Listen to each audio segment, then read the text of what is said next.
Hey, what's up guys? It's Cody Brinkman here to explain the architecture of CrabPod. Jordan is unfortunately already home, so he's not able to be here. So to start off, we have just a standard crab cage, as you can see. The way that it works is it's a one-way door. So the crab enters, the door opens, and then it shuts behind, and the crab is unable to open the door the other way. And so that's how they get trapped in there. Alright, over to our design. This would all be in this case to be waterproofed, but I took it out in order to show you guys kind of what's going on. You can see we have a PIC, I believe it's a 16F883. Right there is our main microcontroller,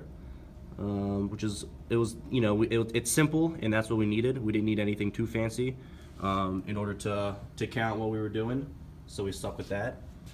All right, and so we added a couple things. So to start off, to save power, we have a switch here. You can see the display is on, and then when I flip the switch, it turns off, and then flipping it back again turns it back on. And this is to save power, because when it's dropped in the ocean, there's no point in displaying the number if nobody's around. This whole thing, well, right now it's not because the batteries are dead. It's powered by 2 AAA batteries, which works pretty well. And then yeah, our 2 770 displays, and then we have a reset button here, you can see, which sets the count back to 0. Hopefully you can see that. And so the point of that is just, it's pretty obvious, but every time they put the pod in, they want to reset the count back to 0. So that's what that's for. And both the button and the switch are exposed on the outside, and they're waterproof, these seals.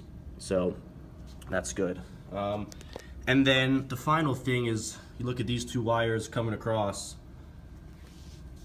This would go, they go to an embed. It's not set up right now because we've already demoed and kind of took things apart. But it will look just like this.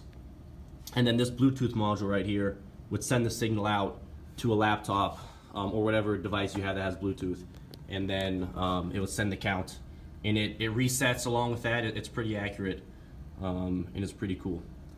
And so between this and the crab cage is just a bunch of wire with waterproof housing on it. You can see we soldered and sealed a bunch of connections here. Pretty cool. And then these are 3D printed custom holders for our magnetic switch sensors, as you can see. They attach to the cage, they just pop in. We made 2 grooves in them. Hopefully you can see that.